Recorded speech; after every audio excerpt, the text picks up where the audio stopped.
एक बार एक व्यक्ति अफ्रीका के जंगलों में घूमने जाता है। वहाँ पर घूमते हुए वह व्यक्ति वहाँ पर अनेक सारे पशु पक्षियों के बारे में जानकारियाँ प्राप्त करता है। घूमते हुए उस व्यक्ति को बहुत आनंद आता है। घूमते घूमते उसे एक तोता नज़र आता है और वो तोता एकदम हट के अनेक रंगों से युक्त विलक्षण प्रकार का वो तोता रहता है। तो इस व्यक्ति के मन में एक इच्छा उत्पन्न होती है कि क्यों ना इस तोते को मैं अपने साथ भारत ले आऊँ। तो वो व्यक्ति उस तोते को अपने साथ भारत ले आता है। अब वो व्यक्ति उस तोते को एक पिंजरे में बंद करके बढ़िया से उसकी देखभाल करता है, जतन करता है, उसको समय समय पे भोजन कराता है, संगीत सुनाता है, अनेक सारी भाषाएं सिखाता है। तो तोते को भी अच्छा लग रहा होता है। परंतु तोते के मन में तो ये एक दुख रहता है कि मैं वहाँ पे आज़ाद होकर के घूमता था, वहाँ पर तो मेरे लिए कोई सीमाएं नहीं थी, कोई बंदिशें नहीं थी, और यहाँ मैं एक पिंजरे में कैद हूँ। तो ये कष्ट उसको होता है। हालांकि खाने पीने का उसको कोई समस्या नहीं रहता है, उसको बढ़िया टाइम टू टाइम खाना मिलते रहता है, संगीत सुनने को मिलता है, लेकिन एक बंधन का कष्ट, एक पिंजरे का कष्ट उसको तो रहता ही रहता है। अब हुआ यूँ कि 2 साल बाद उस व्यक्ति को फिर से अफ्रीका के जंगलों में घूमने जाने का मन हुआ। तो अचानक उसके मन में ये विचार आया कि क्यों ना वहाँ के लिए प्रस्थान करने से पूर्व मैं इस तोते से पूछ लेता हूँ कि भाई आपके जो वहाँ पर जो साथी लोग हैं, क्या उनके लिए आप मुझे कोई संदेश देना चाहते हो, कोई मैसेज, जो मैं आपका जो मैसेज वहाँ पे मैं फिर आपके साथियों को सुना सकूँगा। तो उनके लिए कोई बात, कोई मैसेज हो तो आप मुझे बताइए, ताकि मैं वहाँ जा कर के उनको आपका मैसेज दे सकूँ।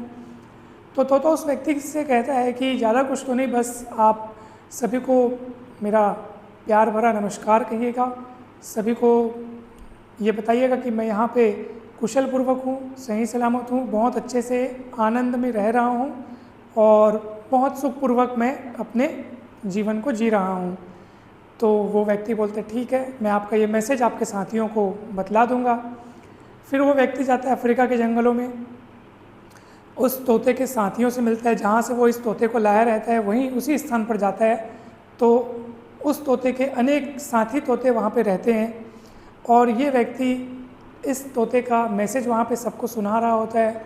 बहुत अच्छे से बताता है कि भाई ये तोता की दिनचर्या ये है, इसका खान पान ये है, अनेक बढ़िया प्रकार के वो संगीत सुनता है, अनेक तरह से वो भाषाएं बोल लेता है, तमाम प्रकार की बातें वहाँ पे वो व्यक्ति उस तोते के बारे में उनके साथी तोतों को सुना रहा होता है। साथ ही साथ इसका मैसेज भी सुनाता है कि उसने मैसेज दिया है कि आप सभी को वो बहुत प्यार करता है, आप सभी के लिए प्यार भेजा है, और उसने ये कहा है कि वो वहाँ पे बहुत आनंद से है और आप भी लोग बहुत आनंद से रहें, खुश रहें, मस्त रहें और उनके वियोग का दुख न करें, क्योंकि वो आपसे बिछड़ करके वहाँ गया है, तो उनका दुख न करें। और ये सारी बातें वो वहाँ पर उनके साथी तोतों को बताते रहता है। इतने में ही वो देखता है कि अचानक एक तोता डाल से गिरकर नीचे ज़मीन पर गिर जाता है और वो अपना वहाँ पे दम तोड़ देता है। अब ये घटना देख करके वो व्यक्ति बहुत अचंभे में आ जाता है, आश्चर्यचकित हो जाता है कि ये क्या हुआ। तो वो अपने मन में सोचता है कि शायद इस तोते का उस तोते से बहुत गहरा लगाव रहा होगा, गहरा जुड़ाव रहा होगा, इसको उसका वियोग सहन नहीं हो पाया। ये उसकी बात सुनकर दुख से इतना भर गया, उसके वियोग के दुख से इतना भर गया कि शायद इसने अपने प्राण त्याग दिए, ऐसा वो सोचता है। फिर वो व्यक्ति वहाँ के जंगलों से घूम करके वापस जब अपने घर आता है और वहाँ के वृत्तांत को यहाँ सुनाता है, वहाँ की पूरी घटना को इस तोते को सुनाता है वो। तो जब इस तोते को पूरी बात सुनाता है कि मैंने आपका समाचार वहाँ सुनाया और आपके साथी तोतों से मैंने बातचीत की, पूरी बात बताता है और ये भी बताता है कि भाई आपके एक साथी तोते ने दम तोड़ दिया। जैसे मैं अपनी पूरी बात बता रहा था तो मेरी बातें सुन करके वो डाल से गिरा और दम तोड़ दिया। तो ये सब पूरी बातें जब वो बताता है तो देखता है कि जो तोता पिंजरे में रहता है वो भी अचानक से बिल्कुल बेहोश हो जाता है, एकदम मरणासन, यानी कि वो ऐसा लगता है कि वो मर गया है, हो सकता है मर गया हो। तो ये व्यक्ति सोचता है अरे इस तोते को क्या हो गया, फिर सोचता है कि हो सकता है इस तोते का भी उस तोते से बहुत गहरा जुड़ाव रहा होगा, गहरा लगाव रहा होगा, इसलिए उस तोते की मरने की बात सुन करके ये भी उस दुख को सह नहीं पाया और इसने भी अपने प्राण त्याग दिए। हो सकता है ऐसा हुआ हो। तो वो सोचता है कि अब ये मर गया है तो चलो मैं इसको पिंजरे से निकाल देता हूँ। तो वो व्यक्ति जैसे ही पिंजरा खोलता है उस तोते को निकालने के लिए और जैसे ही उस तोते को निकालता है तो तोता उसके हाथ से उड़ करके सीधा उधर सामने की डाल पर जा कर के बैठता है। ये व्यक्ति फिर से आश्चर्यचकित हो जाता है कि ये क्या हुआ, ये तोता मेरे हाथ से निकल के उधर बैठ गया और लग ऐसे रहा था कि ये मर गया है। अगर ये मरा नहीं था तो इसने मरने का अभिनय क्यों किया, इसने ऐसा क्यों रिएक्ट किया कि ये मर गया है। तो उस तोते से उसने पूछा कि भाई क्या हुआ आपको, आपने मेरी बातें सुन करके ऐसे क्यों रिएक्ट किया, एकदम मरने जैसे आपने क्यों रिएक्ट किया। तो तोता कहता है कि जब आपने वहाँ की पूरी बात बताई और उस मेरे साथी तोते की भी बात बताई जब आपने, तो वहाँ से मुझे एक मैसेज मिला, मुझे एक आइडिया मिला, मुझे एक संदेश मिला और उस संदेश के अनुपालन में मैंने ये कार्य किया। मेरा वास्तविक उद्देश्य था, जो मेरा परम लक्ष्य था, जो मेरा परम उद्देश्य था, वो था इस पिंजरे से निकलना, इस पिंजरे से आज़ादी प्राप्त करना। तो इसका उपाय मुझे आपके द्वारा बताए हुए वृत्तांत से मिला। तो वो आदमी सोचता है कि ये कैसे, तो उसको फिर ध्यान आता है कि अच्छा मैंने उस साथी तोते के मरने की बात बताई तो इस तोते के मन में भी ख्याल आया कि अगर मैं भी मर जाऊं तो फिर पिंजरे में रखने का कोई लाभ नहीं है कि नहीं, तो वो पिंजरे में से मुझे निकाल ही लेगा। तो वो फिर मरने की वहाँ पे एक्टिंग करता है और पिंजरे से आज़ाद हो जाता है। दोस्तों अब इस कहानी के पीछे क्या सीख है, एकदम ध्यान से सुनिएगा। इस कहानी से हमें ये शिक्षा मिलती है कि हमें संसार में भी इसी तरह रहना चाहिए। किस तरह रहना चाहिए, जिंदा होते हुए भी मृत जैसा। अब ये कैसे, वो तोता तो था जिंदा लेकिन मरने की एक्टिंग किया तो पिंजरे से आज़ाद हो गया। हमें भी हमेशा ऐसे ही रिएक्ट करना चाहिए जैसे मान लो हम वहाँ पे हैं ही नहीं। अब इसको मैं उदाहरण देकर आपको समझाता हूँ। मान लो आपके सामने दिन भर में बहुत सारी ऐसी बातें होती हैं, ऐसी घटनाएं होती हैं जो आपकी पसंद की न हो, जिसमें आपको गुस्सा आता है, एकदम ज़्यादा घृणा उत्पन्न होती है या भय होता है, डर लगता है, आप चिड़चिड़ा जाते हैं। बहुत सारी ऐसी घटनाएं होती हैं जिसको लेकर के हमारे मन में बहुत सारे नेगेटिव विचार आते हैं। उस समय आप एक छोटा सा विचार अपने मन में लाएं और ये सोचें कि अगर मैं अपने रूम में सो रहा होता, नींद में होता और ये घटना घट रही होती तो क्या मुझे दुख होता। तो ऑब्वियस सी बात है कि क्यों दुख होगा, जब मुझे पता ही नहीं चलेगा, क्योंकि मैं नींद में हूँ, मैं तो सोया हुआ हूँ ना। तो ये घटना चाहे कैसी भी घटना हो जाए, कुछ भी चाहे क्यों ना हो जाए, मैं तो अपने रूम में सोया हूँ ना, तो मुझे कैसे पता चलेगा। तो जब पता ही नहीं चलेगा तो उस घटना को लेकर के मेरे मन में विचार उत्पन्न नहीं होंगे और वो विचार उत्पन्न नहीं होंगे तो मुझे दुख भी नहीं होगा, क्योंकि हमारे सभी भावनाओं का, सभी भावों का कारण हमारे विचार होते हैं। हम डरते हैं, हम गुस्सा करते हैं, हम घृणा करते हैं, राग द्वेष, सभी चीज़ों का कारण हमारे विचार हैं। तो जब भी आपके सामने कुछ प्रतिकूल होता हुआ नज़र आए, आप ये सोचें कि अगर मैं यहाँ पे नहीं होता या अगर मैं सो रहा होता तो क्या तब भी मुझे दुख होता, नहीं होता, सीधी सी बात है। तो इस कहानी में यही मैसेज छिपा होता है कि हमें अपना प्रेजेंस एज ए साक्षी रूप में बस देना चाहिए। अगर आप मान लो किसी जगह हैं भी, ठीक है, तो भी आप वहाँ पे ऐसा रिएक्ट करें मान लो आप वहाँ पे हैं ही नहीं, यानी कि वो घटना चाहे कुछ भी हो जाए और ऐसा आपको लग रहा है कि यार ये आपके मन को भड़का रही है, आपको गुस्सा होने के लिए बाध्य कर रही है या डरने के लिए, जो भी अगर आपको लग रहा है कि ये मेरे तरफ कोई निगेटिव इफेक्ट डालने वाली है, तो आप अपने आप को उस घटना से, उस व्यक्ति से, उस परिस्थिति से अनासक्त करना सीखें। अनासक्त कहने का अर्थ यह है कि आप मन से उन सभी बातों को निकाल दीजिए। कौन सी बातें, कि भैया ये घटना मेरे हिसाब से होनी चाहिए, ऐसा नहीं ऐसा होना चाहिए, इस व्यक्ति को ऐसे नहीं ऐसे बात करनी चाहिए, इसने यहाँ का ये काम गलत किया। ये हमारा मन हमको बार बार बताता है कि तुम ऐसा करो, तुम वैसा करो, तुम ये करो, मतलब उकसाता है हमारा मन। और हम अगर उस समय अपने मन की चाल को समझ जाएं कि ये हमारा मन बार बार हमको इस चीज़ को करने को बोल रहा है, तो हम जैसे ये चीज़ देख लें कि ये चीज़ हमारे साथ हो रही है, उसी समय हमें थोड़ा ठहरना चाहिए और अच्छे से अवलोकन करना चाहिए कि वास्तव में स्थिति क्या है, हमें किस तरह से रिएक्ट करना चाहिए। कभी कभार ये होता है कि हम बिना सोचे समझे जैसा मन में आता है और तुरंत रिएक्ट कर देते हैं। तो हमें रिएक्ट नहीं करना है, हमें रिस्पॉन्ड करना है। रिस्पॉन्ड मतलब कि हम पहले उस घटना को लेकर के समझें, सोचें, ध्यान से देखें। अगर हो सके तो रिस्पॉन्ड जैसे बनते कोशिश न करना पड़े तो ज़्यादा बेटर है, लेकिन अगर करना बहुत ज़रूरी है तो मन में पहले अच्छे से सोचें कि मुझे क्या, कितना, किस टोन में, किस स्वर में बोलना है कि नहीं बोलना है।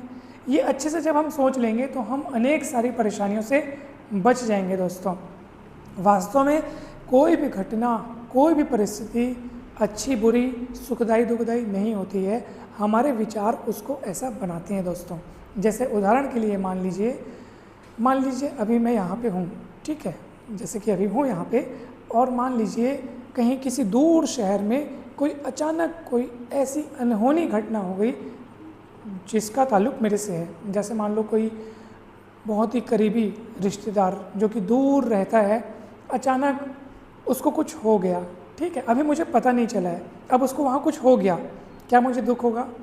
बिल्कुल नहीं होगा।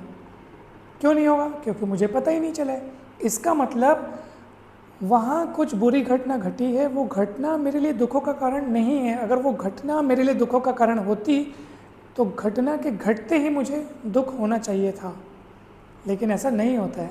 तो दुख कब होगा? जब उस घटना का कोई मुझे समाचार सुनाएगा, उस घटना को मैं सुनूंगा, फिर मेरा मन मुझे बताएगा कि ये बुरा हुआ, ऐसा हुआ, वैसा हुआ, तो मन बोलता है अब तुम्हें दुखी होना चाहिए, तुम्हें ऐसा, तो फिर जा कर के हम दुख व्यक्त करते हैं। नहीं तो कहीं कोई दुख था ही नहीं। तो ये हमारा मन को बस हमको अच्छे से समझाना होता है, नहीं तो ये पता नहीं क्या क्या अनर्थ करवा बैठता है।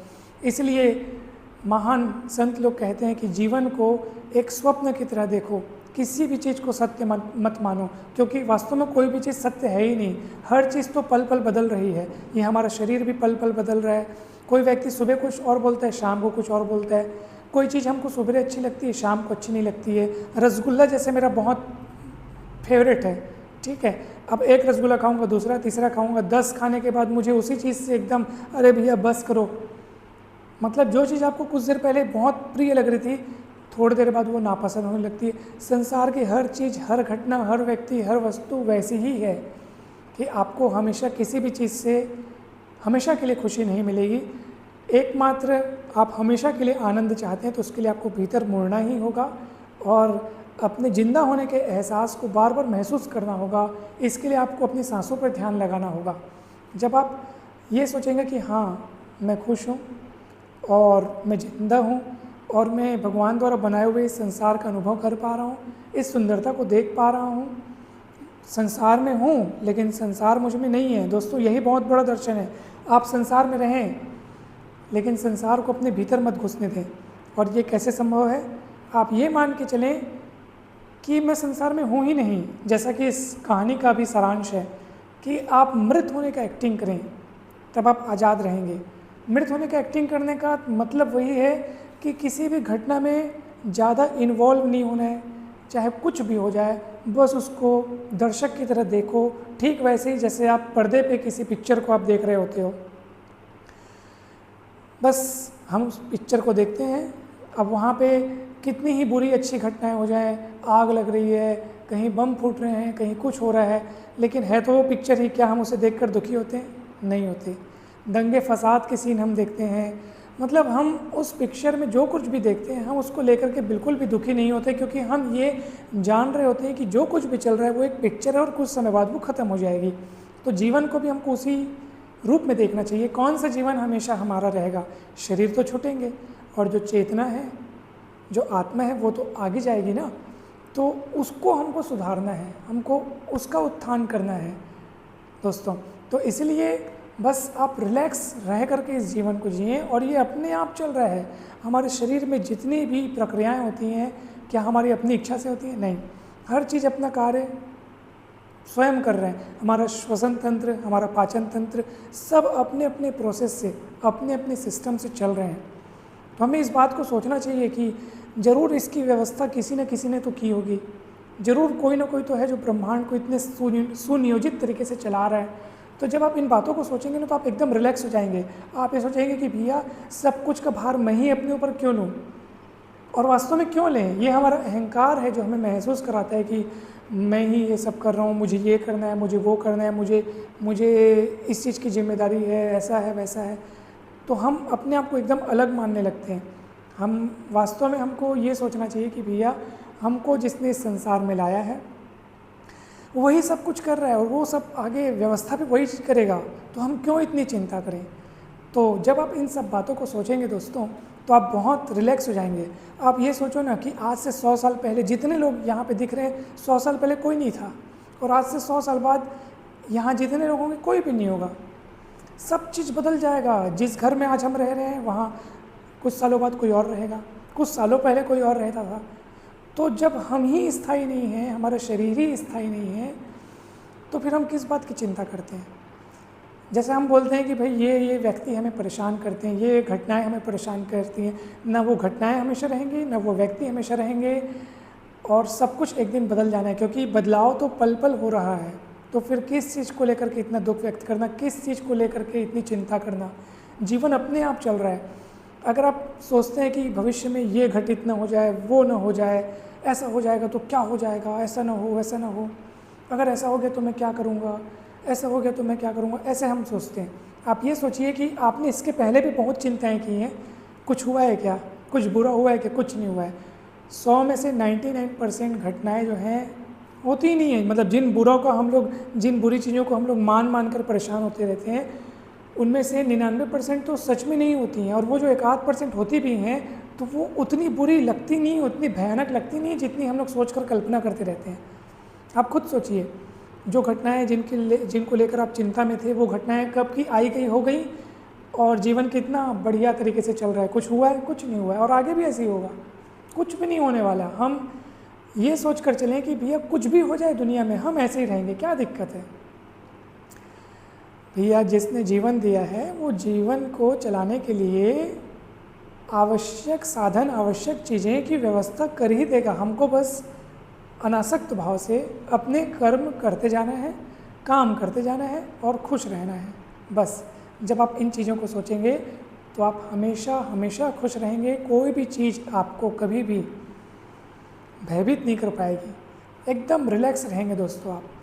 जब भी आपके मन में कोई भी नकारात्मक भाव आता दिखे, जैसे क्रोध आता दिख रहा है, चिड़चिड़ाहट आते दिख रही है, उसको जिस पहली आहट में, पहले कदम में उसको आते हुए देख लो। बस आप देखना सीख गए, समझ जाओ आप उससे अलग हो गए। फिर वो आप पर अपना आक्रमण या अपना दबदबा नहीं दिखा पाएगा, कोई भी नेगेटिव भाव हो। जैसे मेरे को किसी चीज़ को या किसी आदमी पर गुस्सा आ रहा है, जैसे ही गुस्सा आ रहा है मैं अलर्ट हो जाऊंगा, सजग हो जाऊंगा, देखूंगा कि हाँ मुझे गुस्सा आ रहा है। अगर मैंने उसको देख लिया, समझ जाओ, आप उसको देख पा रहे हो, इसका मतलब ये है कि आप उस पर कंट्रोल कर सकते हो, आप रोक सकते हो, आप अपनी इच्छा से उसको रोक सकते हो। अच्छा आ रहा है, ठीक है, मुझे इसको ले करके अपने में धारण करके उस गुस्से के अनुसार मुझे रिएक्ट नहीं करना है, क्योंकि आप उसको देख चुके हो। आप देख रहे हो कि हाँ ये आ रहा है, मेरा जो व्यवहार है बिगाड़ने के लिए आ रहा है, अभी ये मुझे बहुत बुरी तरह से प्रभावित करने के लिए आ रहा है। आप देख चुके हो। जिस समय आप देख लोगे ना, आप उससे मुक्त हो जाओगे। जब आप उसको देख लियो, इसका मतलब ये है कि उसका प्रभाव उसी समय कमज़ोर पड़ जाएगा। तो चाहे वो कोई भी भाव हो, कोई भी फीलिंग्स हो, गुस्सा हो, भय हो या बोरियत हो, कुछ भी चीज़ हो, जब आप अपने मन को प्रबंधित करना सीख लेंगे, फिर हम चाहे कहीं पर भी रहें, हम नरक में भी स्वर्ग का अनुभव कर सकते हैं। और यदि मन को प्रबंधित करना ना सीखें तो हम स्वर्ग में रह करके भी अपने नकारात्मक विचारों से ही वहीं पे नरक का निर्माण कर लेंगे। तो जो कुछ है वो हमारा मन ही है, बाहर कुछ भी नहीं है। आप खुद सोचिए, घटनाएं, परिस्थिति, लोग, वस्तुएं सब वैसी ही हैं, बस हमारा मन उन्हें अच्छा या बुरा बना देता है। तो अपने मन पर हमको कार्य करना सीखना चाहिए दोस्तों। और संसार में कैसे रहना चाहिए? अनासक्त भाव से, एकदम मस्त मौला कि भैया किसी से कोई ज़्यादा ताम झाम नहीं, काम है काम करते चलो, और वही कि भैया जीते हुए भी ऐसे रिएक्ट करो जैसे हम यहाँ हैं ही नहीं, तो बस फिर कहीं कोई दिक्कत नहीं है, सब कुछ सुखपूर्वक चलता रहेगा। तो दोस्तों आज की इस वीडियो में इतना ही। हमें उम्मीद है कि ये वीडियो आपको बहुत अच्छे से समझ में आया होगा, बहुत अच्छा लगा होगा। दोस्तों वीडियो अच्छा लगे तो ज़रूर लाइक करें, चैनल को सब्सक्राइब कर वीडियो को ज़रूर शेयर करें और कमेंट करके अवश्य बताएं कि ये वीडियो आपको कैसा लगा। Thank you so much. जल्दी मिलते हैं नेक्स्ट वीडियो में।